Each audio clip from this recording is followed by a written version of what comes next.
पुण्यात्माओं, ठीक है, परमात्मा ने आपका पिछला संस्कार है, आपके अच्छे पुण्य है, आपको धन दिया है, माया दी है, ठीक है, अपना को मकान ठीक सा बना लीजिए, आधुनिक सुविधाएं भी प्राप्त कर लीजिए, आवश्यकता अनुसार, ज्यादा नहीं। और एक गरीब व्यक्ति है जिसने केवल एक ही मकान मुश्किल से कमरा बना पाया है, रसोई मुश्किल से बनी हुई है, और एक ऐसा है कि जिसने 1 एकड़ में कोठी बना रखी है और 2 और 3, 4 मंजिल की भी, पता नहीं कितने मंजिलों की बना रखी है, लिफ्ट लगा रखी है, पता नहीं कितनी सुविधाएं उपलब्ध हैं। तो परमात्मा कहते हैं कि जो वो गरीब व्यक्ति जिसकी मकान की छत छान वो भी टूटी हुई हो, लेकिन वो भक्ति करता हो, वो परमात्मा को प्यारा है। और वो सुंदर महल में रहने वाला जो भक्ति नहीं करता, वो व्यक्ति अपना जीवन व्यर्थ कर रहा है। राम रटत दारिद्र भलो, टूटी घर की छान, वो सुंदर महल किस काम के, जहां भक्ति नहीं भगवानी। उन घरों में ना जाने कब के बिजली गिर जाएगी। एक अखबारों में भी पढ़ी थी कि एक व्यक्ति के पास बहुत माया थी, ऐसी कोठी बना रखी थी उसने, ऐसे उसमें जीना चढ़ा रखा था इन पेड़ काड़ा कि उसमें लोडी ट्रक उसकी छत पर पहुंच जाता था। और फिर क्या हुआ, जब उसके अंत समय आया, किस दुर्गति से हुआ, उसी की पुत्री ने, जैसा कि समाचार पत्रों में सुना, उसी की पुत्री ने किसी आपसी संपत्ति की विवाद में वो पिता भी और सौतेली माँ भी और भाई भी, उसके बच्चे भी सारे काट डाले। उस व्यक्ति की कैसी दुर्गति हुई। जहां भगवान की भक्ति नहीं, ऐसे कहर टूट जाते हैं। और यदि वो प्रभु की शरण में होता, सद्बुद्धि देता भगवान, उसको भी सद्बुद्धि देता, अपनी बेटी को भी हिस्सा देता, ले बेटी तेरा भी तो भी मेरी तो संतान है, तो ऐसी व्यवस्था करा देता और मोक्ष देता। और भी बहुत से ऐसे प्रमाण हैं। बड़े बड़े जो सेठ थे, वो अपने ही हेलीकॉप्टर के अंदर क्रैश हो जाने से और वहां हार्ड खिंड गए। परमात्मा इन सब बातों को याद दिलाते हैं। ये नहीं कि हम ना मरेंगे या आप नहीं मरोगे, मरना सभी ने है, लेकिन जो भक्ति करके नहीं करता वो खाली जाता है सच्चे दरबार में, फिर उसका काला मुंह किया जाता है और 83 लाख योनियों में ठोक दिया जाता है। फिर परमात्मा हमें याद दिलाते हैं, राम रटत कन्या भली, साकट भलो न पूत, जैसे छेरी के गल में गलथना, जिसमें दूध न मूते। परमात्मा, जैसे हमारे समाज में एक विशेष पहले से कुछ ऐसी धारणा बनी हुई है कि हम पुत्र को महत्व ज्यादा देते हैं और बेटियों को कम देते थे। अब तो बहुत परिवर्तन हो चुका है। वर्तमान में तो ऐसा विशेष नहीं रहा है। फिर भी जो भोले भाले हैं वो एकाध वैसे किसी उलझन में उलझा हुआ नहीं, पहले बहुत ज्यादा था ऐसा। तो उस समय परमात्मा कह रहे हैं कि भाई राम रटत कन्या भली, बेटी बहुत अच्छी हमें, वो बेटी अच्छी है जो भक्ति करती है, और वो साकट पुत्र, वो पुत्र भी जो साकट हो वो हमें कति आवश्यकता नहीं। साकट एक तो नास्तिक होता है, नास्तिक वो होता है स्वयं भक्ति नहीं करता पर और किसी को बाधा नहीं करता। साकट वो होता है स्वयं भी भक्ति नहीं करे और कोई जैसे उससे संबंधित और उसके अंतर्गत उसके प्रेशर में जितने व्यक्ति हों उन्हें भक्ति ना करने दे, स्वयं भी नहीं करे और उनको भी किसी न किसी कारण से परेशान रखे ताकि वो भक्ति ना कर सके। उसको साकट कहते हैं, साकट संत लैंग्वेज में। तो क्या बताते हैं कि राम रटत कन्या भली और साकट बलाना पूत, जैसे बकरी के गल में गलथना, बकरी के गल में एक थन जैसी खालड़ा लटका करता है गले में, सतन थन जैसा ही होता है, लेकिन वो किसी यूज में नहीं आता, ना उसमें दूध होता, ना वो पेशाब के काम आता।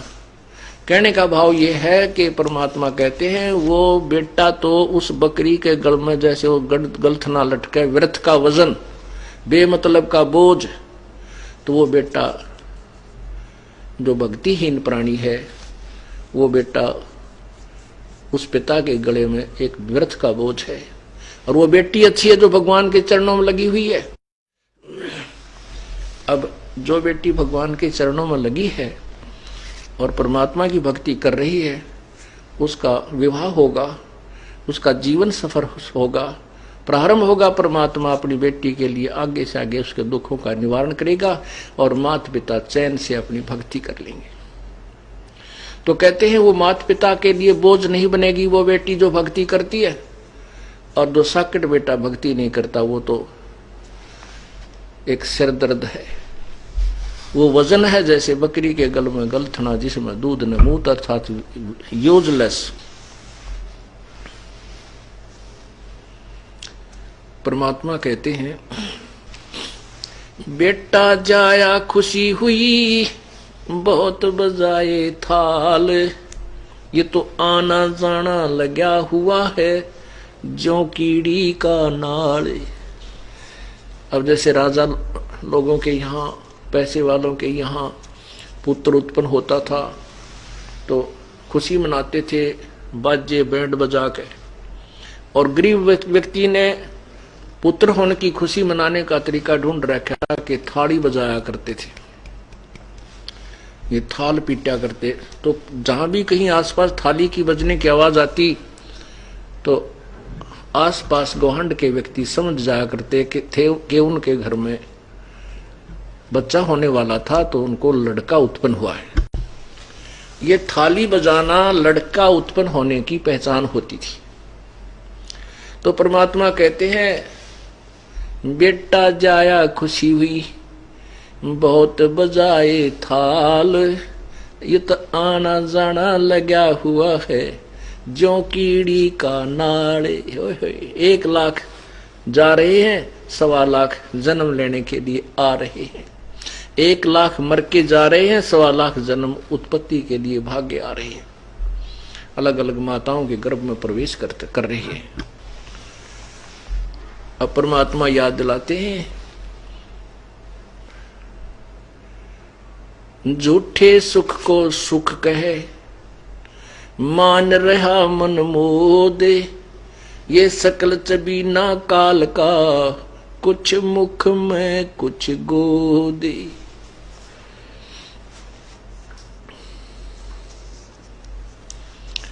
इस झूठे सुख को सुख कहे और ये खुशी मान रहा है ना ये अनजान मन।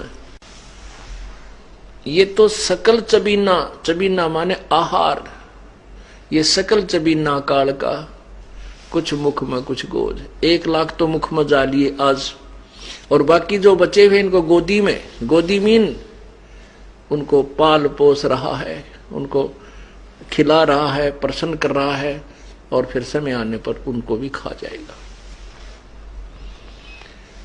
परमात्मा कैसा एग्जाम्पल दे रहे हैं। पतझड़ आवत देख कर, पतझड़ आवत देख कर बन रोवे मन माही, वो ऊंची डारी पात थे अब पीले हो जाही। अब क्या बताता है परमात्मा, क्या बताना चाहते हैं कि भोली आत्माओं, आप यहाँ स्थिर नहीं हो, ये आपका मकान नहीं, आपका घर नहीं है, आपका ठिकाना नहीं है, ये लोक आपका नहीं है। आज यहाँ जन्मे हो, मृत्यु होगी, ना जाने कहाँ नरक में डाले जाओगे। कोई पुण्य है उनको स्वर्ग में रखा जाएगा, और पुण्य स्वर्ग में समाप्त होते ही आपको तुरंत नरक में डाल दिया जाएगा। नरक का पीरियड समाप्त होते तुरंत आपको चलता कर दिया जाएगा। यहाँ 84 लाख योनियों ऐसे ही मरते रहोगे, आते रहोगे, जाते रहोगे। इसलिए बताया है कि जैसे पतझड़ अब आएगी, आ चुकी है, अब क्या होगा कि पहले वाले पत्ते पीले पीले होकर के टूट टूट कर गिर जाएंगे और तुरंत ही नई कोपल फूट आएंगी और कुछ दिनों में वो पत्ते का रूप धारण करके हवा में ऐसे लहला रही होंगी। और 1 वर्ष तक वो मस्ती मार लेंगी, फड़फड़ फड़फड़ कर लेंगे। 1 वर्ष के हो सकता बीच में टूट जाए, तूफान आ जाए तो वृक्ष ही गिर जाए, वो तो अलग से है। लेकिन ज्यादा से ज्यादा उनकी आयु कहते 1 वर्ष के बाद वो जो अब मस्ती मार रहे हैं वो पीले होकर गिर जाएंगे। ये आप जी को हमें समझाने के लिए प्रभु ये हमें एग्जाम्पल दे रहे हैं। क्या बताते हैं? साथी हमारे चले गए, साथी हमारे चले गए, हम भी चलनहार, कोई कागज में बाकी रह रही, तात लगी है वार। परमात्मा हमें बताते हैं कि आपके जो पहले कोई मित्र, रिश्तेदार, भाई बहन या माता पिता, दादा दादी आपके साथ रहा करते, वो चले गए। अब आप भी चलने वाले हो। परमात्मा कह रहे हैं कोई कागज में बाकी रह रही, वो समय ना आया है जिस दिन वो बटन स्विच ऑफ करेगा तेरे जीवन का काल। वो कागज में बाकी रह रही है, कोई समय शेष रह रहा तेरा। जिस दिन वो आएगा तो भी सारे काम को, चाहे आप बस में हो, विदेश गए हो, किसी भी कारण से आपको वहीं का वहीं, आपका एक श्वास भी एक्स्ट्रा आपको नहीं मिल पाएगा।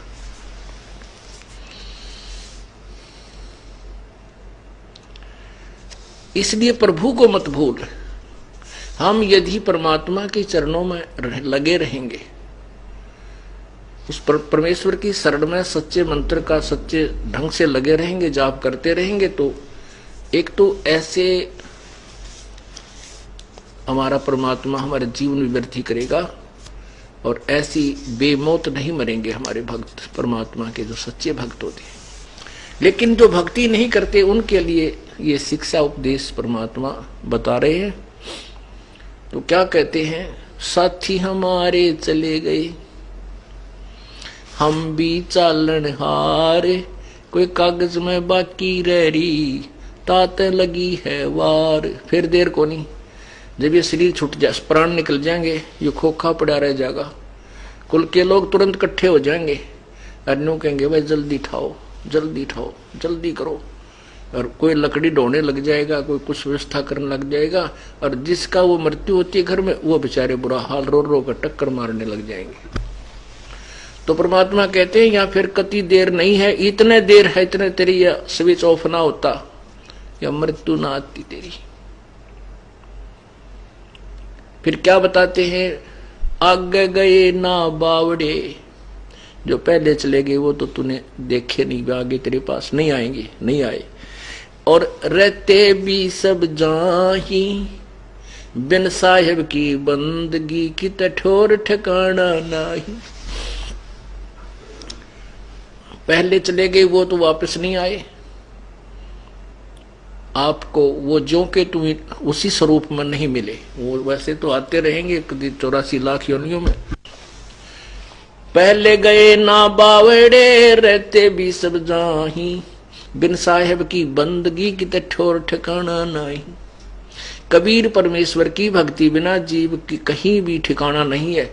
अब यहाँ मनुष्य जीवन में चाहे राजा बना है, मृत्यु जिस दिन समय आएगा वो राजा जो का तो हार्ट अटैक से या किसी अन्य कारणों से तुरंत मृत्यु को प्राप्त हो जाएगा। उसके बाद फिर नरक जाएगा या स्वर्ग जाएगा, जैसे उसके पुण्य होंगे तो वहां स्वर्ग गया, स्वर्ग में समय पूरा होती, ऐसे ही चला चली कर देंगे। चलो फिर नरक में फिर 84 लाख योनियों, कुत्ते की जुनी पाई, कुत्ता मृत्यु हो गया, फिर गधे की पाई, गधे में मृत्यु हुआ, आगे फिर और अन्य प्राणियों में। कहती हैं कितने ठिकाना कौन। आज कोठी बनाई है, एक व्यक्ति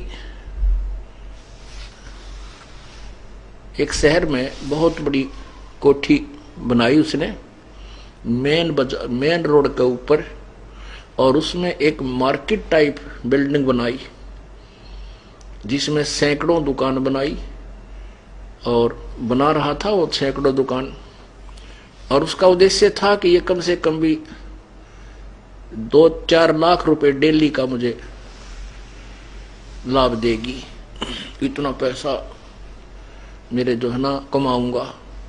वो क्या कर रहा था कि आधी बिल्डिंग बन चुकी थी, आधी शेष थी, वहां मजदूर जो काम करते थे उनको पैसे दे करके वहीं पटड़ा गाल कर स्नान करने लग गया। गर्मियों के दिन थे, स्नान करके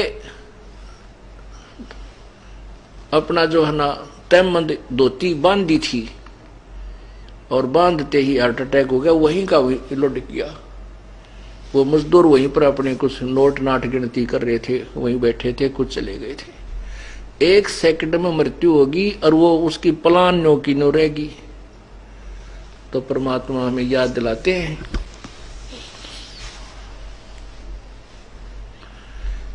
भाई आगे गए ना बावड़े, आगे गए ना बावड़े रहते भी सब जान, और बिन साहेब की बंदगी कहीं ठोर ठिकाना ना, कितने ठिकाना नहीं तेरा उस परम पिता परमेश्वर कबीर जी की भक्ति बिना। उस कबीर परमेश्वर की भक्ति करने से हमें क्या लाभ होगा कि हम सतलोक चले जाएंगे। गीता जी अध्याय नंबर 15 के श्लोक नंबर 1 से 4 का एक विशेष विवरण है कि परमेश्वर उल्टा लटका हुआ संसार रूपी वृक्ष है।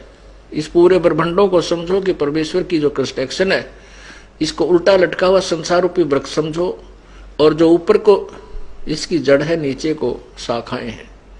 ऊपर को जड़ तो पूर्ण परमात्मा समझो, नीचे को शाखाएं रजगुण ब्रह्मा, सतगुण विष्णु, तमगुण शिव जी जानो। और जो संत इस संसार रूपी वृक्ष की सर्व शाखाओं के बारे में, सभी पार्ट्स ऑफ द ट्री, उस वृक्ष के सभी भागों को बता देगा कि तना क्या है, डार कौन भगवान है और शाखा कौन है, पात क्या है, वो तत्वदर्शी संत है, स वेद विद।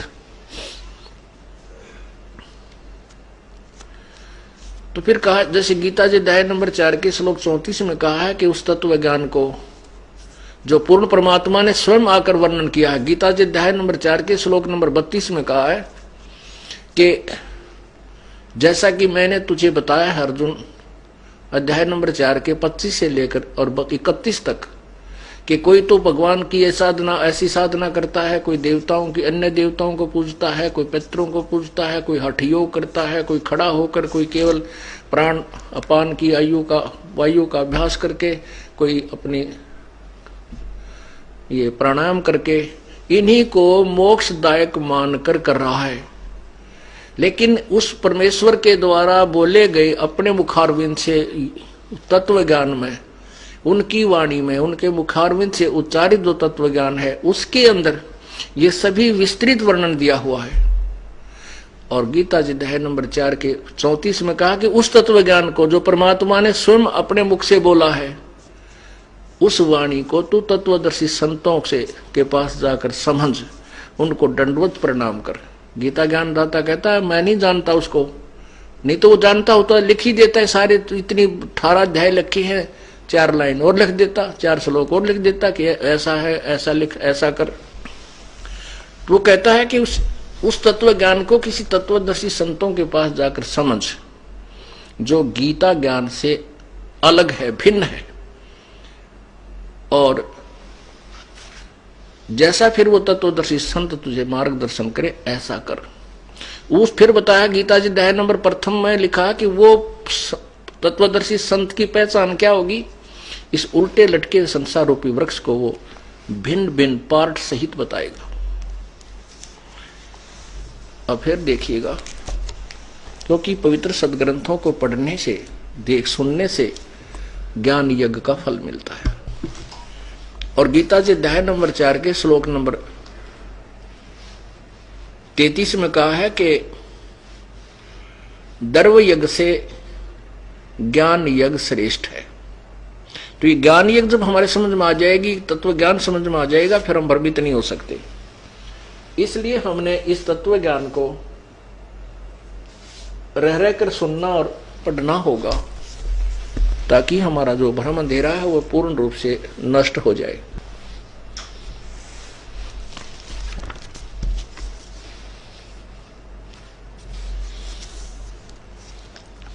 ये देखिएगा पवित्र गीता जी,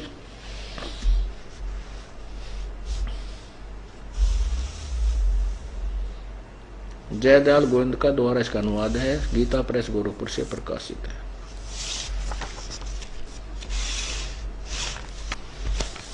अध्याय नंबर 4 और श्लोक नंबर यहाँ 25 से प्रारंभ करते हैं। अब क्या बता रहा गीता ज्ञानदाता कि दूसरे योगी जन यानी साधक देवताओं की पूजन रूप यज्ञ का भली भांति अनुष्ठान किया करते हैं। अब यज्ञ माने देवताओं की यज्ञ का माने पूजा का, यज्ञ माने पूजा, धार्मिक अनुष्ठान। कुछ तो देवताओं की पूजा क्या करते हैं, अन्य योगी जन ब्रह्मग्नौ पर ब्रह्म परमात्मा रूप अग्नि में, ब्रह्मग्नौ का अर्थ होता है परमात्मा के वियोग रूपी अग्नि में, इसका अर्थ ही होता है यज्ञ के द्वारा यानी विरह को ही ज्ञान भक्ति मानते, आत्म रूप यज्ञ का हवन किया करते हैं। और 26 में कहा है कि अन्य योगीजन श्रोत्र आदि समस्त इंद्रियों को संयम रूप अग्नि में हवन किया करते हैं, दूसरे शब्द आदि समस्त विषयों को इंद्रिय रूप अग्नि में हवन किया करते हैं। अब ये क्या बताया जा रहा है, गीता ज्ञानदाता कह रहा है कि कोई तो अन्य देवताओं की पूजा करते हैं, कोई केवल एक वियोग वैराग में गाते बजाते, या जैसे आपने सुना हो पढ़ा होगा, कभी सुनाते हैं हम कई बार कि जैसे ऋषभ देव जी को इतना वैराग हो गया, वो उस वैराग में जंगल में घूम रहा था, इतना उस विरह अग्नि में, परमात्मा के पाने की विरह अग्नि में। तो कहते हैं उस वन में आग लग गई, बांसों के आपस में रगड़ा खाने से दावा न लग जाती है, वो पूरा जंगल जल गया और ऋषभ देव जी भी जल के नष्ट हो गए।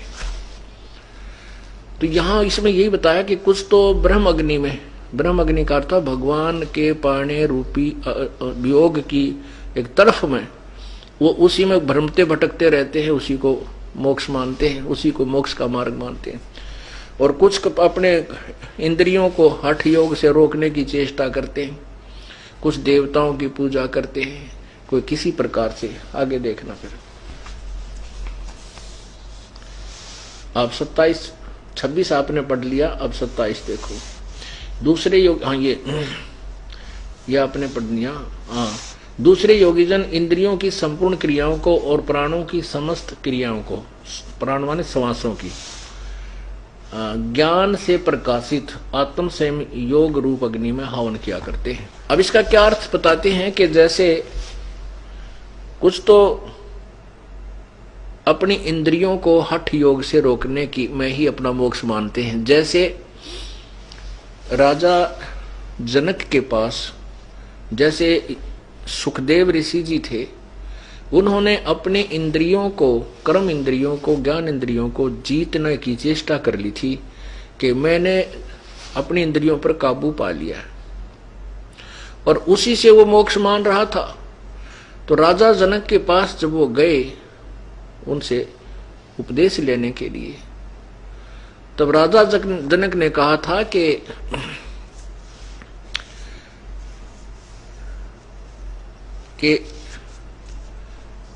जनक के पुता ना, उसके व्यास के पुत्र, आपने इन इंद्रियों को रोक तो लिया लेकिन अस्थायी तौर से, ये ना तो किसी की रुकी आज तक। कहते हैं ऐसा योग कमाया पूता, क्या हुआ जो इंद्री धूता। इंद्री कर्म लगाओ किसके, जैसे जिह्वा लेप नहीं मधुरस के। और फिर परमात्मा ने, कबीर परमेश्वर ने बताया है, कहते हैं शब्द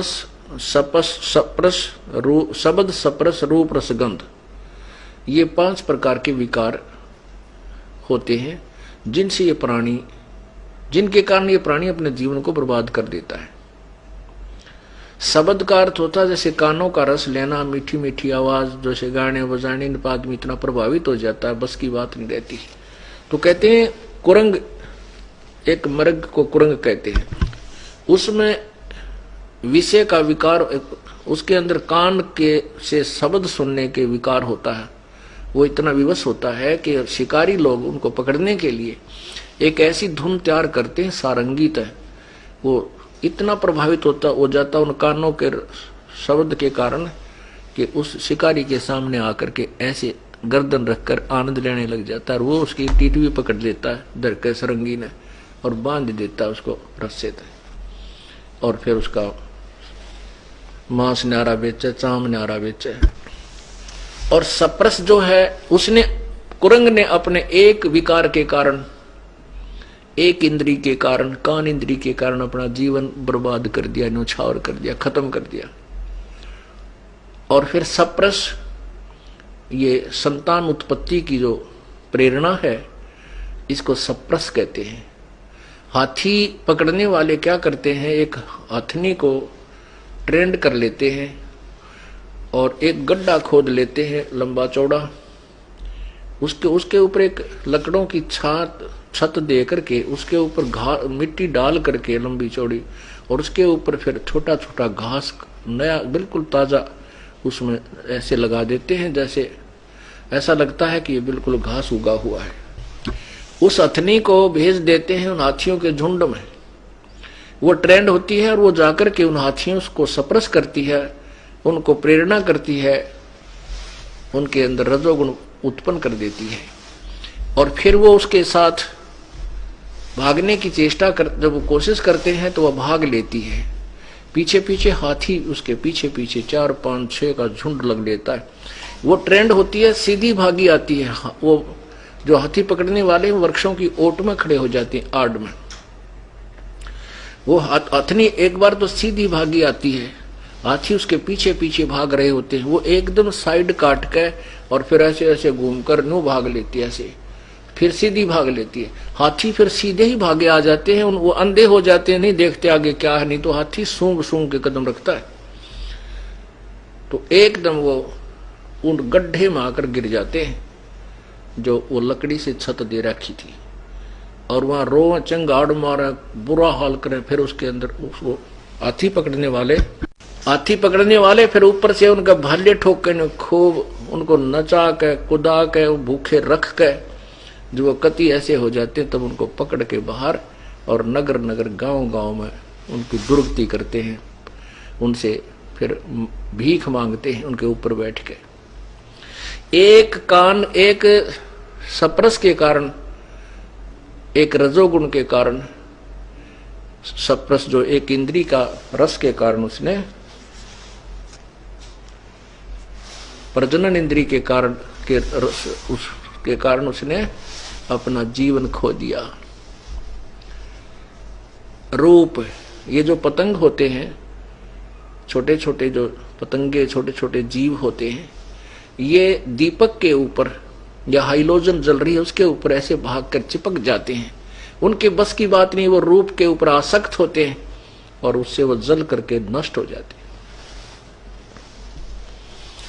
रस, जीव के स्वाद, जिह्वा इंद्री के कारण एक मछली जो अपना जीवन बर्बाद कर देती है, क्योंकि मछली पकड़ने वाले एक कांटे में लोहे के गुंडी वाला तार होता है, उसके अंदर एक मांस का टुकड़ा फंसा के और एक धागे से वो कुंडा बांध कर कांटा और जल में डाल देते हैं, और वो मछली भाग कर उसको पकड़ लेती है। पकड़ते ही वो कांटा उसके हलक में गड़ गया, अंदर जो है ना उसके मुख के अंदर फंस जाता है, और वो झटका देते हैं और ज्यादा गड़ जाता है, बाहर पटक मारे, और वो मछली ने उस एक अपने जिह्वा स्वाद के लिए इंद्री के कारण अपना जीवन खो दिया।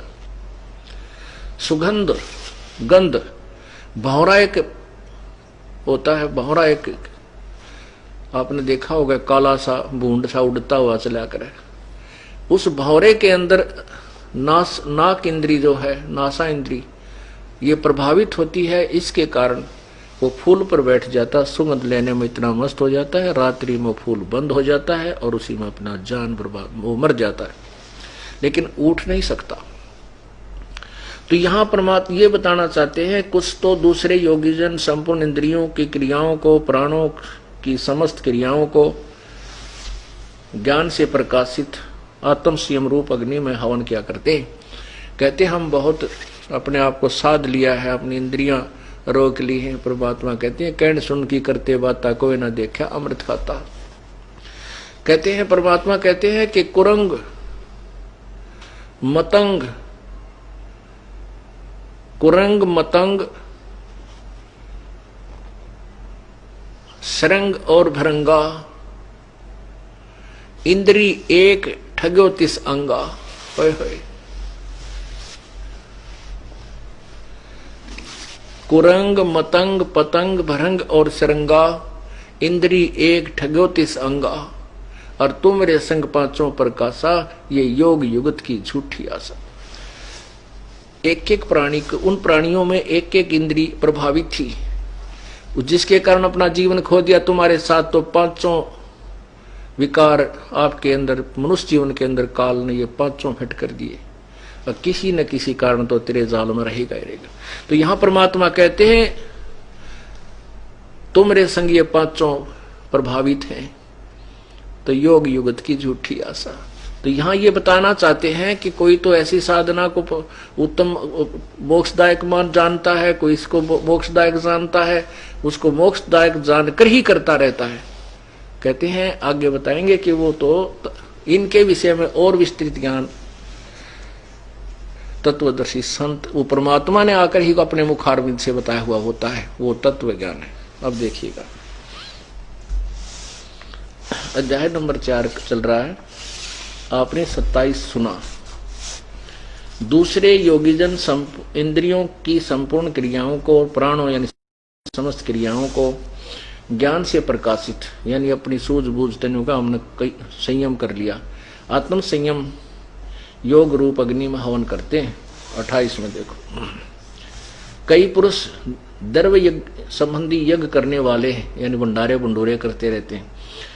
तपस्या करने वाले ही, कितने ही अन्य जो तपस्या रूप यज्ञ करने वाले जो तप करते हैं, हठ योग करके, खड़े होकर, बैठकर, जो पानी में कहीं कहीं, तथा कि दूसरे कितने ही योग रूप यज्ञ को हवन करते हैं। कुछ योग ही करते हैं, जैसे योगासन जिनको कहते हैं, करते हैं। कितने ही करते, कितने ही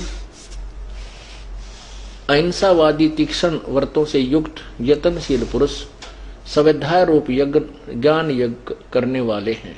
अब देखो, कहते कुछ तो बेचारे इसे जबरदस्त इतना तप, इतना भयंकर जो है ना कष्ट सहन करते हैं, तीक्ष्ण, जैसे आपने जैनी साधु देखे होंगे, पैरां तर नंगे, मुंह पर पट्टी बांध लेंगे, कहती है इसी को मोक्ष मानते हैं। कहते नावा भी कोई ना कदे, कुछ ऐसे हैं जैनियों में कि स्नान भी नहीं करना है, स्नान करने तो जीव मर जाएंगे। तेरा बोला पैदल चालो, फिर कितना मार दो तुम। मतलब अब बिना ज्ञान के, बगैर तत्व ज्ञान के, ऐसे कहते हैं सभी अपनी अपनी साधनाएं ऐसी ऐसी कर रहे हैं। कुछ स्वाध्याय, जैसे किसी ने बता रखा गीता जी का एक पाठ डेली कर लिया करो, एक अध्याय, ओहो बेड़ा पार हो जाए। कहते इस अध्याय से ही कोई मोक्ष मानते हैं? नहीं। अब कहते इस सारे तत्व, इस सभी के विषय में तत्व ज्ञान से निर्णय होगा। वो परमात्मा ने स्वयं अपने मुखारविंद से बोला हुआ है। ये इसका, ये इस पवित्र गीता जी के ज्ञान को हमने इस तरीके से समझना है, जो इसका वास्तविक लाभ हमें मिलेगा। अब देखना अध्याय नंबर 4 का आपने ये 28 तक सुन लिया। अब 29-30, दूसरे कितने ही योगीजन अपान वायु में प्राण वायु को हवन करते हैं, वैसे ही अन्य योगीजन प्राण वायु में अपान वायु को हवन करते हैं। अन्य कितने ही नियमित आहार, यानी कुछ कम आहार करने वाले प्राणायाम प्रायण पुरुष प्राण और अपान की गति को रोककर प्राणों को प्राणों में ही हवन किया करते हैं। ये सभी साधक यज्ञों द्वारा पापों का नाश करने वाले यज्ञ को जानने वाले हैं। इसका वास्तविक अर्थ ये है कि ये जो साधना कर रहे हैं ना, जैसी भी, वो सभी इन सभी अपनी क्रियाओं को पाप नाशक ही मानकर करते हैं कि हम अपनी क्योंकि पाप नाश होए बिना कल्याण नहीं हो सकता। तो ये कहते हैं ये सभी जो क्रियाएं कर रहे हैं, ये अपनी अपनी क्रिया को जो करते हैं ऐसे वो पाप नाशक जानने वाले हैं, यानी उनको पाप नाशक जानते हैं।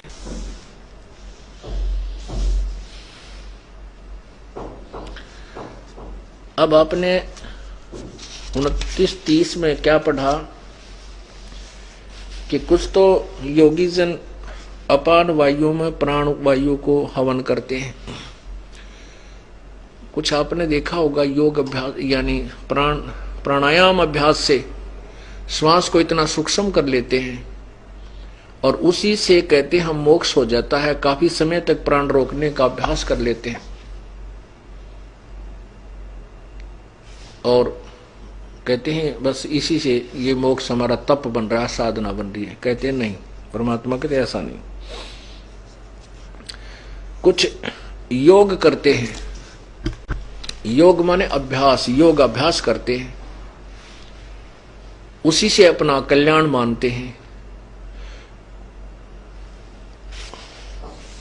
और कितने ही नियमित आहार करके और कुछ प्राण अपान की वायु को गति को रोक कर यानी जो अपना सांस रोक लेते हैं।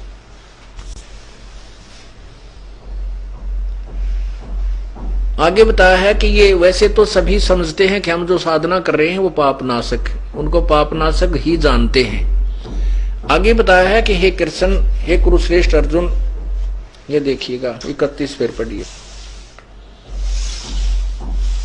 हे कुरुश्रेष्ठ अर्जुन, यज्ञ से बचे हुए अमृत का अनुभव करने वाले योगीजन सनातन ब्रह्म सनातन ब्रह्म परमात्मा को प्राप्त होते हैं। यज्ञ से बचे हुए अमृत का अनुभव करने वाले, यज्ञ करने वाले पुरुषों के लिए तो यह मनुष्य लोक भी सुखदायक नहीं है, तो फिर परलोक कैसे हो सकता है, सुखदायक हो सकता है। अब इस पॉइंट को समझने के लिए कि सनातन परब्रह्म परमात्मा को प्राप्त होते हैं कौन? यज्ञ से बचे हुए अमृत का अनुभव करने वाले। अब पुण्यात्मा, गीता जी अध्याय नंबर 3 के श्लोक नंबर 10 से लेकर के 15 तक विवरण दिया है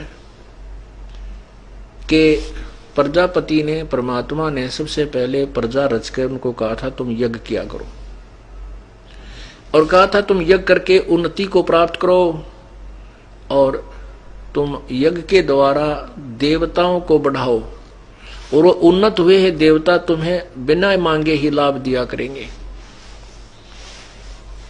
फिर आगे बताया है कि अध्याय नंबर 3 के ही श्लोक नंबर 14-15 में उसमें क्या बताया कि सभी प्राणियों की उत्पत्ति अन्न से होती है, अन्न वर्षा से होता है और वर्षा यज्ञ से होती है, धार्मिक अनुष्ठानों से होती है। यज्ञ जैसे यहाँ 5 यज्ञ चलती हैं, इनसे सृष्टि का बैलेंस बना रहता है। वर्षा यज्ञ से होती है, यज्ञ शास्त्र अनुकूल भक्ति कर्म से होते हैं और यज्ञ यानी कर्म ब्रह्म ने लगाए। ब्रह्म इस काल के लोक में हम आए तो हमने काम करना पड़ा और ये अनुष्ठान करके अपना टाइम पास, इसे कुछ राहत लेकर के अपना गुजारा करते। लेकिन हम सतलोक में चले जाते हैं, वह नैस कर्म में हमें सिद्धि प्राप्त हो जाती है, वहां काम नहीं करना होता। लेकिन यहां हम आए काल के लोक में तो हमारे कर्म लगे, ये कर्म लगाए काल ने, ब्रह्म ने, और इस काल ब्रह्म की उत्पत्ति हुई उस परम अक्षर ब्रह्म से, यानी अक्षर ब्रह्म से, परम अक्षर ब्रह्म से, पूर्ण परमात्मा से। और वो पूर्ण परमात्मा सर्वगतम ब्रह्म, वो पूर्ण परमात्मा सर्वव्यापक वासुदेव पूर्ण परमात्मा ही यज्ञों में प्रतिष्ठित है। यज्ञों में यानी उस पूर्ण परमात्मा को इष्ट मानकर जो साधना करते हैं वो उसको प्रतिष्ठित रख करके कि कबीर परमेश्वर ये पूर्ण परमात्मा के प्रति को इष्ट मानकर, तो फिर उससे जो लाभ होता है वो सभी वो पूर्ण लाभ प्राप्त होता है, वो वास्तविक यज्ञ है। अब देखना, अब गीता जी अध्याय नंबर 4 के श्लोक नंबर 31 में कहा कि यज्ञ से बचे हुए अमृत का जो अनुभव करते हैं। अब तीसरे अध्याय का आप देखिएगा, ये 3 श्लोक आपको 4-5 श्लोक पढ़ाएंगे क्योंकि तीसरे से कंटिन्यू आ रहा है ये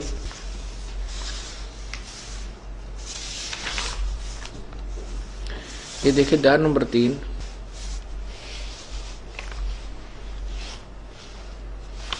और यहां से 10 नंबर श्लोक से शुरू करते हैं। प्रजापति ब्रह्मा ने कल्प के आदि में यज्ञ सहित प्रजाओं को रचकर उनसे कहा था, तुम लोग इस यज्ञ के द्वारा वृद्धि को प्राप्त हो, यह यज्ञ तुम लोगों को इच्छित भोग प्रदान करने वाला हो। अब 11वें में कहा है कि इस यज्ञ के द्वारा देवताओं को उन्नत करो और वो देवता तुम लोगों को उन्नत करें। इस प्रकार निस्वार्थ भाव से एक दूसरे को उन्नत करते हुए तुम लोग परम कल्याण को प्राप्त हो जाओगे। आगे 12 में कहा है कि यज्ञ के द्वारा बढ़ाए हुए देवता तुम लोगों को बिना मांगे ही इच्छित भोग निश्चय ही देते रहेंगे। इस प्रकार उन देवताओं द्वारा दिए हुए भोगों को जो पुरुष उनके बिना दिए स्वयं ही भोगता वो तो चोर ही है। 13 में स्पष्ट किया है, जो दास आपको बताना चाहता है कि यज्ञ से बचे हुए अन्न को खाने वाले श्रेष्ठ पुरुष सब पापों से मुक्त हो जाते हैं।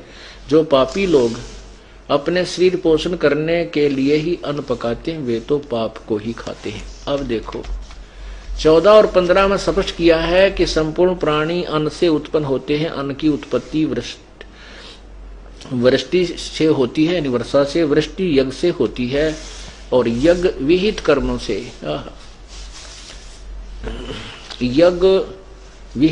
से उत्पन्न होते हैं। और कर्म समुदाय को तू ब्रह्म उद्भव वे इन अर्थ कर दिया वेद से उत्पन्न नहीं, ब्रह्म माने इस ब्रह्म काल से उत्पन्न और वेद को और ब्रह्म को इस काल को अविनाशी परमात्मा से उत्पन्न हुआ जान। इन्होंने ब्रह्म का अर्थ वेद किया जो बिल्कुल गलत है, कहीं नहीं हो सकता वेद का ब्रह्म का अर्थ वेद। ब्रह्म परमात्मा को कहते हैं और ब्रह्म परमात्मा को कहते हैं और वेद परमात्मा का संविधान है। तो ऐसे एक राजा है, एक राजा का विधान है, संविधान है।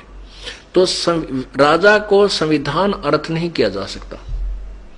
यदि कोई राजा का अर्थ संविधान अर्थ करता है तो अपरिचित व्यक्ति है, वो अज्ञानी है। ऐसे ब्रह्म प्रभु है और वेद तो प्रभु का विधान है, प्रभु की वाणी है। परमात्मा अलग है और वेदों में परमात्मा के विषय में जानकारी है, वेद परमात्मा नहीं है।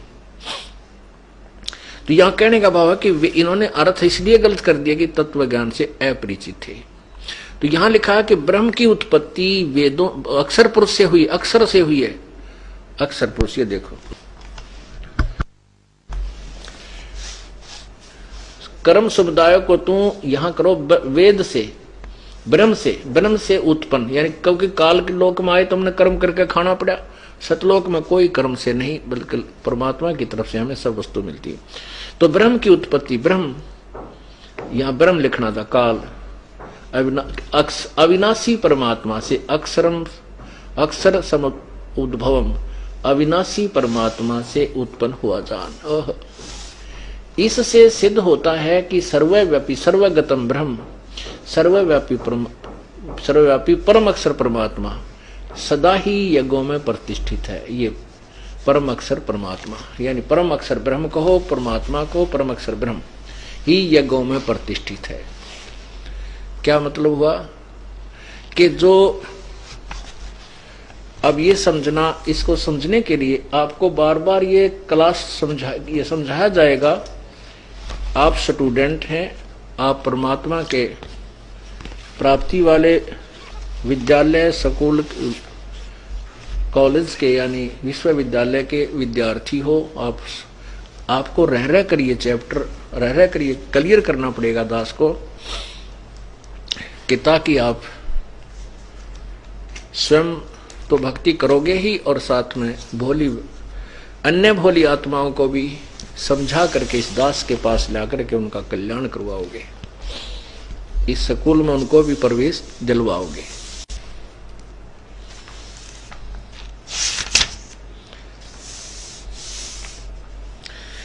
अब जैसे आपने गीता जी अध्याय नंबर 3 का श्लोक 10 पढ़ा, उसमें कहा कि प्रजापति ब्रह्मा ने, वैसे तो प्रजापति का अर्थ कुछ और होता है, ये प्रजापति ब्रह्मा को मानते हैं। हम इसमें ज्यादा पछड़े ना पड़ के अपने उस उद्देश्य को सिद्ध करते हैं।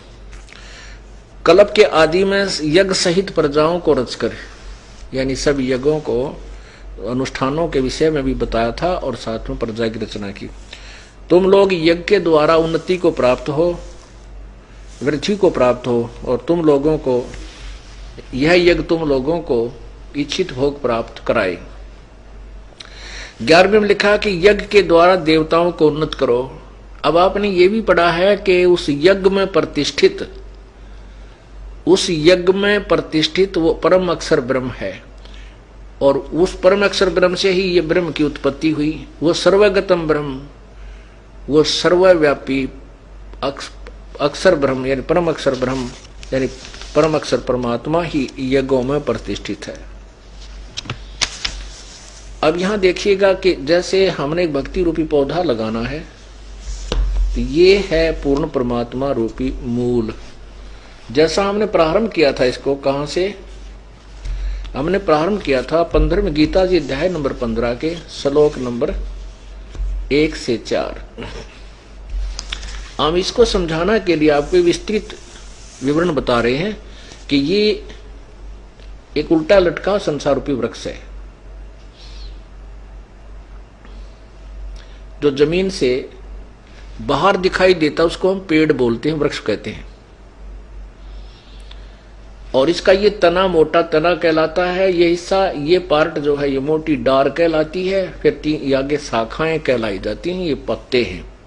तो इसमें बताया गीता जी अध्याय नंबर 1 में कहा कि ऊर्ध्व मूलम अधः शाखम, ऊपर को मूल वाला और नीचे को शाखाओं वाला।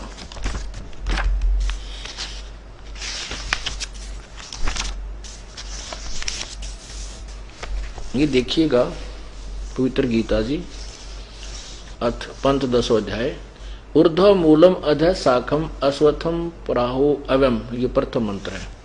छंदासी यस्य प्रणानी ये तम वेद से वेदवित। इसका अर्थ है कि ऊपर को मूल वाला जड़ वाला, नीचे को शाखा वाला, ये अविनाशी उल्टा लटका हुआ पीपल, संसार रूपी पीपल का वृक्ष है। छंदासी यस्य प्रणानी, इसके जो पत्ते आदि हैं वो इसके विभाग हैं, छंद हैं, टुकड़े हैं। और ये तम वेद, जो इन सब संसार रूपी वृक्ष के सभी पार्ट्स को जानता है, तम यह जो तम माने उसको वेद माने जानता, स वेदवित, वह वेद के तात्पर्य को जानने वाला था, तो वो तत्वदर्शी संत है। यहां देखो, आदि पुरुष परमेश्वर रूप मूल वाले, यानी जड़ तो समझो पूर्ण परमात्मा है, और अधः नीचे को इन ब्रह्मा रूप मुख, ये मुख गलत लिखा है, यहां देखना, इन्हीं के द्वारा अधः का अर्थ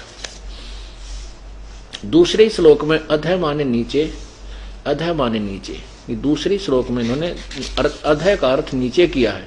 तो हम यहाँ इसको अधः माने नीचे को, ये यथार्थ है, अधः माने नीचे को, शाखा माने शाखा वाले। और संसार रूपी पीपल के वृक्ष को अविनाशी कहते हैं, वेद जिसके पत्ते कहे हैं, नहीं, ये इन्होंने गलत कहा है। इसका अर्थ सीधा बनता है कि जिसके पत्ते आदि जो पार्ट्स हैं वो छंद विभाग हैं, यह तम वेद। ये देखो संस्कृत मूल देखिए, छंदासी यस्य प्रणानी ये तम वेद, इन्होंने बीच में घुसेड़ दिया वेद को, नहीं, उसके पार्ट्स हैं, उसके पत्ते आदि, उसके छंद विभाग हैं, ये तम वेद, जो उसको जानता है। वेद माने जानना होता है। ये स वेदवित, वह वेद के तात्पर्य को जानने वाला है, वो तत्व ज्ञान से परिचित है। इसका ये अर्थ बनता है। पीपल रूपी वृक्ष को अविनाशी कहते हैं, जिसके वेद पत्ते कहे गए हैं। जो उस संसार रूप वृक्ष को जो पुरुष मूल सही तत्व से जानता है, स वेदविद, वह वेद के तात्पर्य को जानने वाला, अर्थात वो तत्वदर्शी संत होगा जो इस उल्टे लटके संसार रूपी वृक्ष के पार्ट्स ऑफ ट्री के जो पूर्ण विवरण दे देगा, स वेदविद, वह तत्वदर्शी संत है। तो यहां देखिएगा, ये है परमात्मा ने स्वयं आकर के, कबीर परमेश्वर ने एक तत्व रूपी संत की भूमिका की थी। उन्होंने आज से 600 वर्ष पहले बताया था इस गीता जी के उल्टे लटके संसार रूपी वृक्ष के बारे में। अक्षर पुरुष एक पेड़ है, निरंजन वा की डार, और तीनों देवा शाखा है, ये पात रूप संसार। तो वो परमात्मा ही तत्वदर्शी संत की भूमिका करते हैं, उनके बिना इस ज्ञान को कोई बता भी नहीं सकता। अब यहां देखो नारे नारे पार्ट्स। अक्षर पुरुष एक पेड़ है, जो बाहर दिखाई देता उसको अक्षर पुरुष कहते हैं। पेड़ दिखाई, उसका अक्षर पुरुष ये पेड़ है, यानी तने से संबंधित होता है। तो ये तना तो अक्षर पुरुष यानी क्षर पुरुष है, ये अक्षर पुरुष है, ये परब्रह्म है। इससे एक मोटी डार निकली, ये ब्रह्म ज्योति निरंजन है, ब्रह्मा विष्णु महेश का पिता है। इस ब्रह्मा विष्णु यानी क्षर पुरुष से, ब्रह्म से आगे रजगुण ब्रह्मा, सतगुण विष्णु, तमगुण शिव जी रूपी शाखा है, और हम इससे आगे पात रूप में हम हैं, संसार रूपी ये पत्ते हैं। अब ये जड़ जो है ये मूल है, ये परम अक्षर ब्रह्म है, पूर्ण परमात्मा है। अब यहां पूर्ण परमात्मा से ही आहार चलता है इस वृक्ष को, तने में आया, तना से डार में यानी परब्रह्म में, परब्रह्म से ब्रह्म में, ब्रह्म से ब्रह्मा विष्णु महेश रूपी शाखाओं में, और फिर इन हमारे पास पहुंचा। अब हमने ये समझना है कि जैसे इसमें बताया कि तुम देवताओं को उन्नत करो, और वो बढ़े हुए देवता तुम्हें उन्नत करे, और साथ में ये भी कहा कि उस परम सर्वगतम ब्रह्म को यज्ञों में प्रतिष्ठित है, उसी की पूजा करोगे तो तुम्हारे शुभ संस्कार बनेंगे, तुम्हें यथार्थ भक्ति लाभ मिलेगा। वो संस्कार बन के ब्रह्मा विष्णु महेश के पास तुम्हारे अकाउंट में जमा होंगे, फिर ये ब्रह्मा विष्णु महेश तुम्हें वो शुभ संस्कार ही देंगे, अन्य कुछ नहीं दे सकते। तो हमने पूजा तो पूर्ण ब्रह्म की करनी होगी, उसके बताए अनुसार चलना होगा। उसके बाद जो संस्कार हमारे पुण्य बनेंगे जैसे भी यहाँ के, तो वो फिर ब्रह्मा विष्णु महेश के पास जाएंगे, वो आपको वर्क डन देंगे, किए हुए कर्म का फल ही देंगे। और वो कर्म कैसे बनेंगे? ये कर्म ऐसे बनेंगे। अब देखना, जैसे हम कोई भक्ति रूपी पौधा लगाना चाहते हैं, रोपना चाहते हैं, तो ये है प्रॉपर वे ऑफ प्लांटिंग, ये यथार्थ विधि है पौधा लगाने की। अब यहां हम क्या करेंगे, जैसे जड़ को मिट्टी में डालेंगे, दबाएंगे गमले में या मिट्टी में गड्ढा खोदकर, और फिर उस मूल की जड़ की सिंचाई करेंगे, सेवा करेंगे, पूजा करेंगे, उसमें जल डालेंगे, खाद डालेंगे, तो वो खुराक फिर जड़ से तना में जाएगी परब्रह्म में, परब्रह्म से डार में जाएगी उस ब्रह्म में, और फिर डार से ब्रह्मा विष्णु महेश में पहुंचेगी, और फिर वो शाखा जो है वो फलों से लदबद हो जाएंगी, और फिर वो फल हमें प्राप्त होंगे किस विधि से, ये समझना है। फिर देखिएगा, ये है यथार्थ शास्त्र अनुकूल साधना, अर्थात सीधा बीजा हुआ, लगाया हुआ भक्ति रूपी पौधा। यहां हमने जड़ यानी पूर्ण परमात्मा की पूजा की, इसको प्रतिष्ठित किया। इससे आगे खुराक गई तना में, अक्षर पुरुष में अर्थात परब्रह्म में, फिर डार में, डार से इन तीनों देवता ब्रह्मा विष्णु महेश रूपी शाखाओं में, फिर इनका फल लगेंगे। और अब हम क्या कर रहे हैं, हम उल्टी साधना कर रहे हैं। हमने इस भक्ति रूपी पौधे को उल्टा बो रखा है। हमने टहनिया ब्रह्मा विष्णु महेश की तरह हमने पूजा करनी शुरू कर दी, जड़ को छोड़ दिया, हम भक्तिहीन होते जा रहे।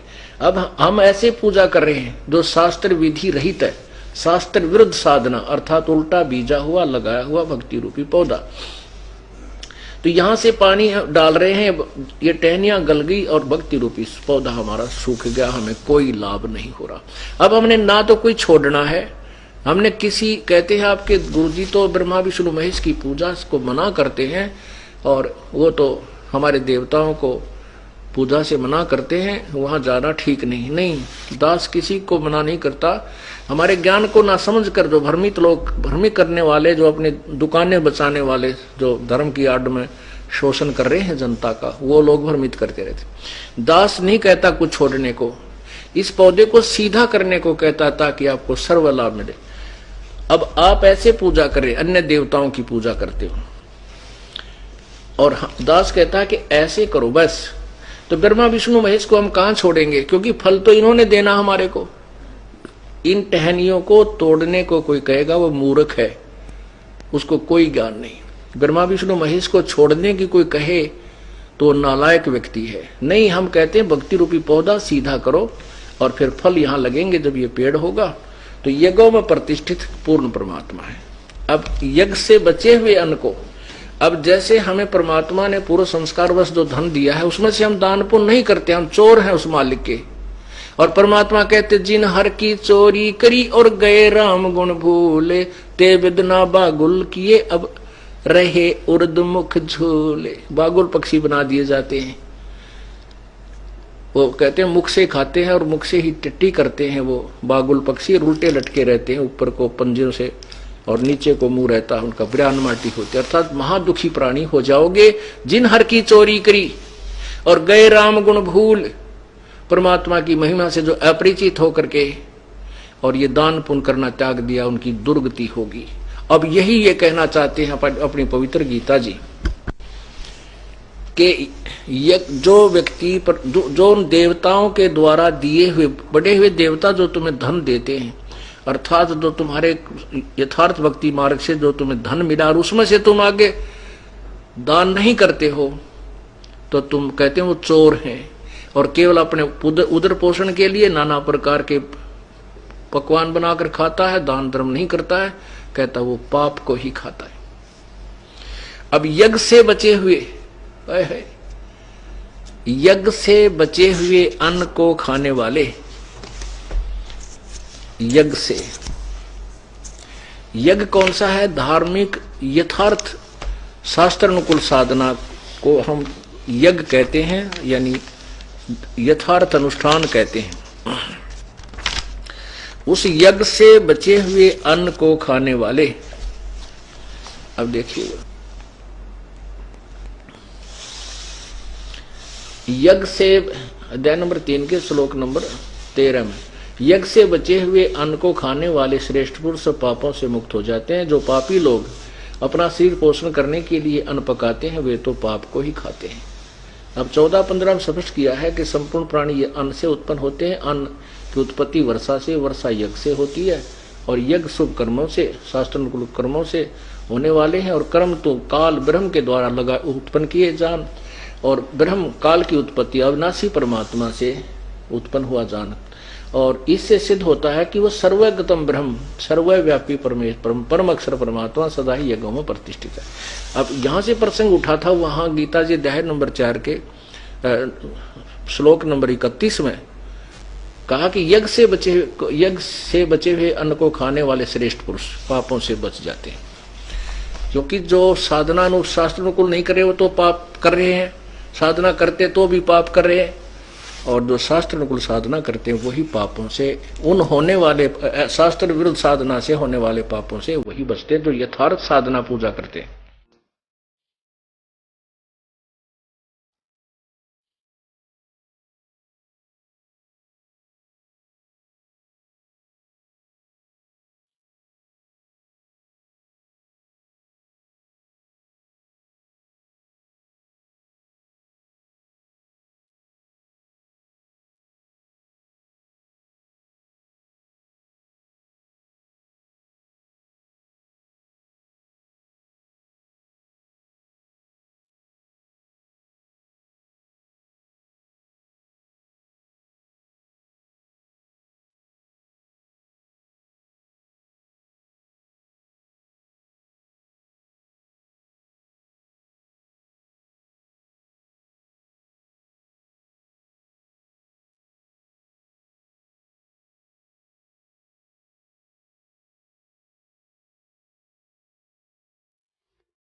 तो मुझे वो नियम इतने अट्रैक्ट हुए कि देखो मैंने आज तक ऐसे कोई संत नहीं सुने कि ये नियम मतलब मेरा जो लाइफ के तरफ एक गोल था कि इंसान का लाइफ कैसे होना चाहिए, कि उसके लाइफ में सब परफेक्ट होना चाहिए। उसका जो हस्बैंड है तो वो उसे कोई व्यसन नहीं चाहिए, मतलब व्यसन नहीं है उसके साथ। अगर ये नियम सोचो कि किसी पराई नारी के तरफ बहन बेटी के भाव देखो, उसको रिस्पेक्ट करो, चोरी नहीं, ठगी नहीं, कोई 2 नंबर का काम नहीं। मैंने बोला मुझे पहले से, वैसे मैं सोशल इसमें ना सोशल जो इशू होते उसमें पहले से बचपन से मुझे इंटरेस्ट था कि अपना समाज कैसे होना चाहिए, जो भी एक होता है अच्छा समाज होना चाहिए, बुराई नहीं होनी चाहिए, कुरीतियां नहीं होनी चाहिए। और संत रामपाल जी महाराज के नियम पढ़ के मुझे बहुत खुशी हुई, अच्छा लगा। ज्ञान तो मैंने सोचा इतना मैंने सुना नहीं था, लेकिन तब तक उनका नियम सुन के मुझे अट्रैक्शन हुआ और मैंने बोला चलो बहुत अच्छा काम किया। और मुझे क्यों और अच्छा लगा कि उसमें जो था ड्रिंकिंग का, मतलब कोई ड्रिंकिंग नहीं करना। तो जैसे हम मेरे पति का जो बिजनेस है वो इसका है, मतलब ऑटोमोबाइल साइड का था, तो हमेशा पार्टी में जाना या थोड़ा बहुत दोस्तों के साथ उनके फोर्स से, मतलब उनको पसंद नहीं था, लेकिन दोस्त आजकल का जो ट्रेंड हो गया है हाई फाई सोसाइटी, मतलब क्या ड्रिंक्स नहीं किए तो आपको गांव के जैसा समझा जाता है। तो उस प्रेशर से वो ड्रिंक करते थे कभी कभी। तो घर में आके हमारा झगड़ा होता था कि मैं बोलती थी क्यों, मुझे पसंद नहीं है, आप क्यों करते और क्यों दोस्तों का सुनते, मेरा सुनो, घर में एक साथ रहना है। और ये कोई अच्छी चीज नहीं है कि आप किसी के प्रेशर में आके ड्रिंक्स करना। सिर्फ सोसाइटी एक अपना एक जो स्टेटस है वो लेवल के लिए आप ड्रिंक क्यों करना है। मैंने बोला हमारा हमेशा का ये प्रॉब्लम था, सब कुछ अच्छा था, वो मुझे रिस्पेक्ट करते, सब कुछ फैमिली सब कुछ अच्छा था, लेकिन ये मुझे ये जो उनका गुण था कि कभी कभी ड्रिंक्स करने का, वो बिल्कुल पसंद नहीं था। और जैसी उन्होंने दीक्षा ली तो सोचो मेरा वो पूरा टेंशन ही फिनिश हो गया। देखिए, जैसा कि आप बता रहे हैं कि आपने नियम पढ़े जिसमें लिखा हुआ था कि नशा नहीं करना, व्यसन नहीं करना, किसी की तरफ बुरी नज़र से नहीं देखना। जब हम देखते हैं समाज में या अन्य संतों को जब हम देखते हैं तो सभी संत यही नियम बताते हैं, लेकिन जब हम ग्राउंड लेवल पे देखते हैं तो क्या वास्तव में ये चीज़ें फॉलो होती है? जी, मैंने तो जितने मैं अभी महाराष्ट्र पूना से हूँ, या बचपन से लेके महाराष्ट्र में, मतलब पहले जलगांव से लेके पूना तक मेरा जो जर्नी हुआ है, तो मैंने तो देखे, मैंने संत बताते हैं, लेकिन आज तक मैंने कोई भी उनके अनुयायी, जैसे अदर संत है, जैसे बहुत सारे हैं अभी जो गुरु है, उनके कोई भी अनुयायी ये नियम फॉलो बिल्कुल नहीं करते। वो ओनली क्या बोलते हैं उनके, मैंने तो ये भी देखा है कि उनके गुरुजी जो होते हैं दूसरे जो संत रामपाल जी महाराज को छोड़ के जो आज इस धरती पे जितने भी गुरु है वो सब बताते ठीक है भाई, थोड़ा बहुत कर लो, आ जाओ दीक्षा ले लो, थोड़ा बहुत कर लो, जब मन होगा डाल दो। लेकिन मुझे ये पसंद नहीं था और मैंने भी खुद ने देखा कि कोई ऐसे कोई फॉलो नहीं करता है।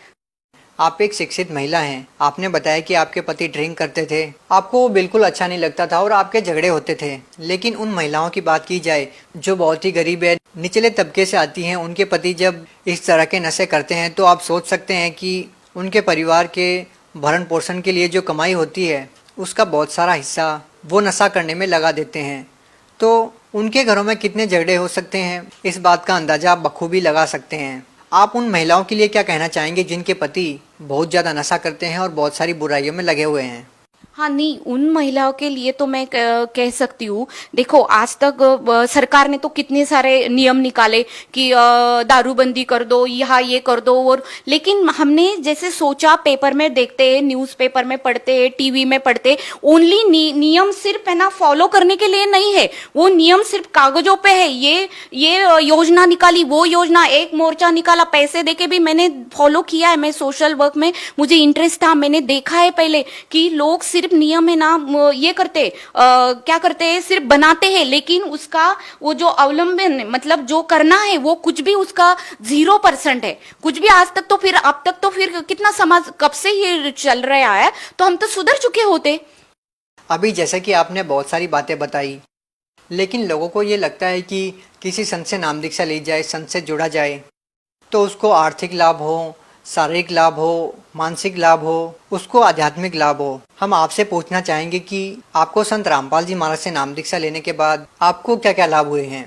जी, हमें तो इतने सारे लाभ हुए, अगर अभी हम गिनवाते बैठेंगे तो ये मेरा मतलब क्या बोलते हैं ना, ये दिन रात कम पड़ेगा। लेकिन जो स्पेशली थोड़े बहुत जो मुझे लाभ है, मैं थोड़ा ही आपको बताऊंगी। कि पहले सबसे पहले लाभ था तो मतलब मुझे खुद को ही डॉक्टर ने बोला कि आपको मतलब प्रॉब्लम है गले में। और जो मुझे एक यार एक ऐसे गांठ हुई थी बड़ी, तो उन्होंने, मैंने जैसे ट्रीटमेंट स्पेशलिस्ट के पास गई तो उन्होंने बोला कि आपको शायद, हमें लग रहा है कि ये आपको कैंसर का ही है, और आप सुशिक्षित हो, पढ़े लिखे हो, ज्यादा देर मत करो, जो भी होगा मेडिकल प्रोसेस करो और उसमें जो भी कोई आता है उस हिसाब से आपका ट्रीटमेंट करेंगे। फिर उन्होंने बताने के बाद जैसे हमने हमारे गुरुजी मतलब संत रामपाल जी महाराज, उनको प्रार्थना की, क्योंकि मैं तो नाम दीक्षा ले चुकी थी, मुझे विश्वास था, दृढ़ विश्वास नहीं मतलब दृढ़ विश्वास था, जो भी करेंगे तो मेरे गुरुजी करेंगे। और मैंने ना आज तक सुना था गुरुजी ये लाभ देते, गुरुजी आर्थिक लाभ, शारीरिक लाभ,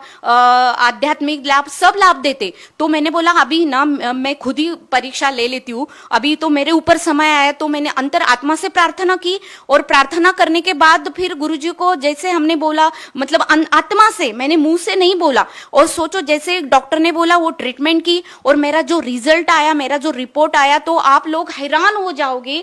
मुझे कैंसर था, जब मुझे लगा कि अभी मेरी लाइफ थोड़ी है, ज्यादा लाइफ नहीं है, मेरी पैरों के नीचे की जमीन खिसक गई कि मैं भी क्या करूंगी। मुझे लगा मैं तो ठीक है, मैं मर गई तो मेरा बेटा है वो कैसे रहेगा, मेरा हस्बैंड तो शायद शादी कर लेगा, लेकिन मेरा क्या होगा। और मुझे तब लगा कि ये जिंदगी इतनी छोटी है, मुझे क्या करना था, और मैं कुछ भी कर नहीं सकूंगी। मैं परमात्मा को मतलब संत रामपाल जी महाराज को प्रार्थना किया, परमात्मा नहीं, मुझे अभी थोड़ा जीना है, मुझे लाइफ दे दो, मुझे इतना जल्दी नहीं मरना है, मेरे बेटे के लिए मुझे जीना है।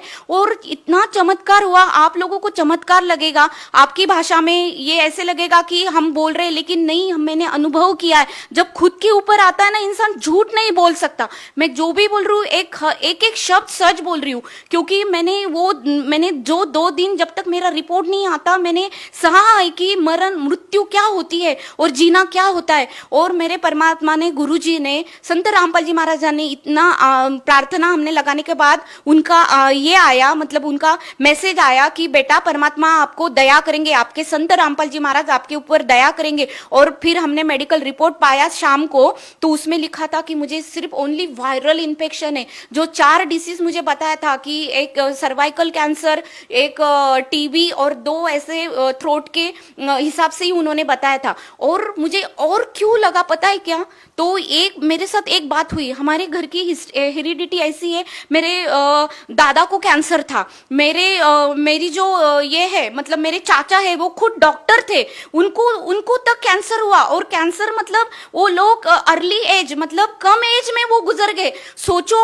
और मुझे फिर लगा जो मेरा टाइमिंग आया कि तीसरी पीढ़ी में, डॉक्टर ने बोला हाँ, मुझे हिस्ट्री पूछी और मेरा जब हेरिडिटी देखा तो कि हाँ, आपको तो आपके दादा को थ्रोट कैंसर था, आपके चाचा को स्टमक का कैंसर हुआ, और अभी आपको तो 100% कैंसर होना चाहिए। मैंने बोला ठीक है, अभी क्या करेंगे, मतलब बोलना आसान है, लेकिन मैं इतनी तकलीफ से गुजरी ना, मैं बोल नहीं सकती। और जब ऐसे इसमें परमात्मा ने और एक आप लोगों को रीजन, मुझे क्यों दृढ़ विश्वास हुआ, तो मेरी कुंडली थी। मैं पहले बहुत जन्म कुंडली हम मानते थे, मेरी कुंडली निकाली मैंने बहुत बचपन में, जब से मैं कॉलेज में थी। तो मुझे एक इसने बताया था, हाथ देखे कि आपकी आयु ज्यादा नहीं है, 40 तक ही है, और आपको ऐसा डिसीज होगा कि आप उसमें से बाहर नहीं निकालेंगे। और वही मुझे जब ये गांठ निकला, डॉक्टर ने बोला, तो मैंने जल्दी से वो कुंडली अपने कपाट से निकाली और मैंने टैली किया कि अरे हाँ, मुझे अभी 37 स्टार्ट है, और मैं क्या कैंसर का तो 2 साल कितना भी होना,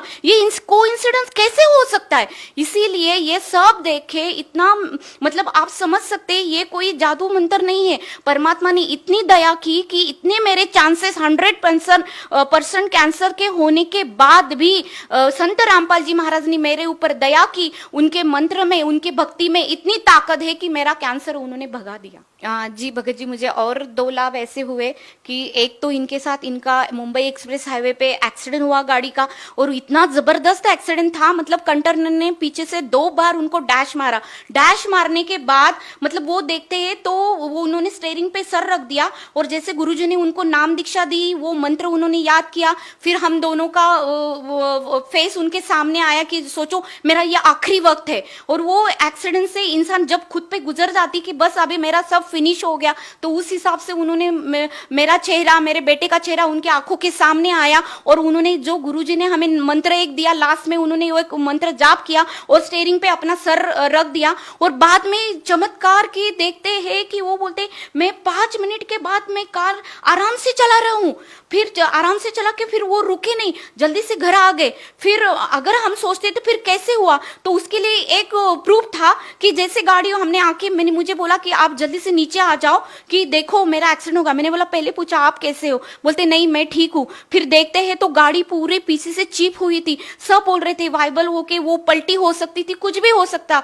लेकिन ऐसे हुआ कि परमात्मा ने उन्हें साक्षात बचा लिया। फिर हमें पता चला कि भगवान क्या है। और दूसरा एक लाभ, मेरे बेटे के सामने, वो बेंगलोर में पढ़ने के लिए है, तो वो जैसे घर से दूर था, डॉक्टर ने बोला उसको चिकन पॉक्स निकला, और फिर वो रोने लगा कि मम्मा मैं अभी क्या करूंगा, चिकन पॉक्स निकले मुझे, और अभी मेरा 1 महीना पूरा मेरा स्टडी ब्रेक हो जाएगा और मैं ये नहीं कर पाऊंगा। तो फिर हमने बोला ठीक है कोई बात नहीं, अपन प्रार्थना करेंगे परमात्मा से। आश्रम में प्रार्थना की कि देखो ऐसे हो गया मालिक, हम क्या करेंगे। तो प्रार्थना करने के बाद मालिक ने बोला कि जैसे जोत लगा दो। आपने उसको भी ध्यान आया कि मैंने जोत नहीं लगाई, और जैसे उसने इमीडिएटली जोत लगाई रात को 10:30-11 बजे, और सुबह देखते आप मतलब इतना चमत्कार की। हम भी इधर प्रार्थना की, उसने भी परमात्मा के आत्मा से प्रार्थना की, तो उसका चिकन पॉक्स पूरा गायब। तो हमने मेडिकली तो भी हमारा समाधान नहीं हुआ, तो हमने बोला प्लीज आप बेटा आप जाके डॉक्टर को एक बार कंफर्म कर लो कि सच में चिकन पॉक्स गायब हो गए। तो वो डॉक्टर के पास गया और डॉक्टर ने बोला कि जी हाँ,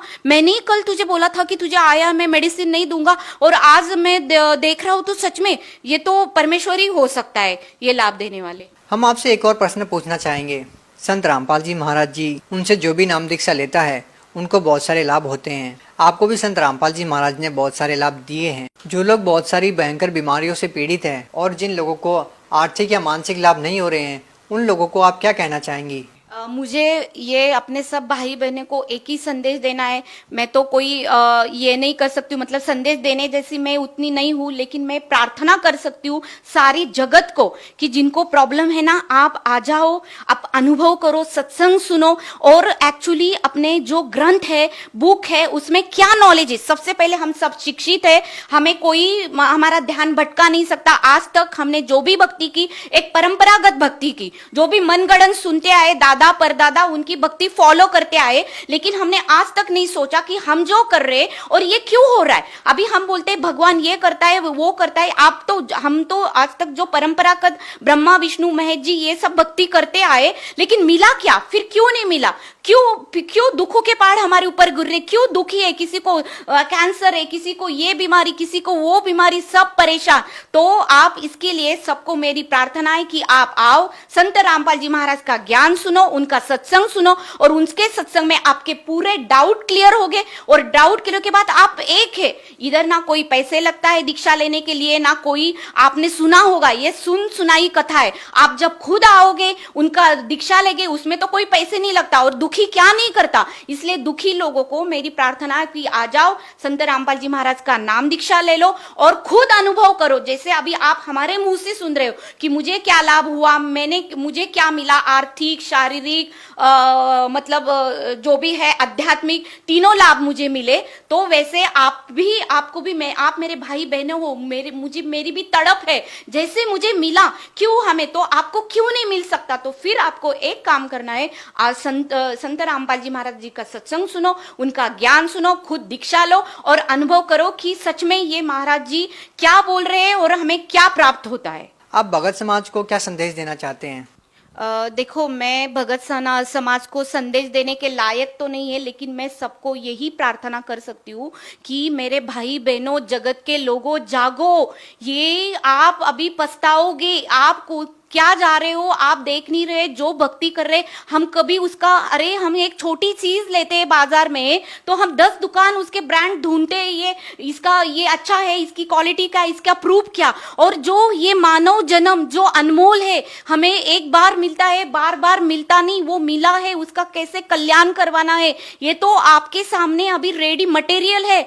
जो संत रामपाल जी महाराज बता रहे कि आओ मेरा ज्ञान सुनो और ज्ञान से आप देख लो, आप जो भक्ति कर रहे हैं उसमें क्या कमी है और आपको कौन सी सही भक्ति करनी है उसमें क्या फर्क है। संत रामपाल जी महाराज, हम सब शिक्षित है, मेरे शिक्षित समाज सबको मैं प्रार्थना करती हूँ कि आप पढ़े लिखे हो, आप श्रद्धा से भक्ति करो, अंधश्रद्धा नहीं। आप जब देखेंगे, ग्रंथ पढ़ेंगे, संत रामपाल जी महाराज जो ज्ञान दे रहे वो 101% खरा सोना है। तो आप आ जाओ, एक बार दीक्षा ले लो और जो सबको लाभ हो रहे वो आपको भी होंगे। जैसे आज हम बोल रहे ना, एक दिन आप भी हमारे जगह बोलेंगे कि हाँ गुरुजी ने हमें क्या दिया, संत रामपाल जी महाराज ने हमें क्या दिया। और आप वंचित मत रहो। शायद ये श्वास है, ये सबके पास कितना है, क्या लेखा जोखा है, ये हमें पता नहीं है, लेकिन जो भी है जल्दी से आप अपने आपके बुद्धि को ऐसे एक आप जरिया सोच के देखो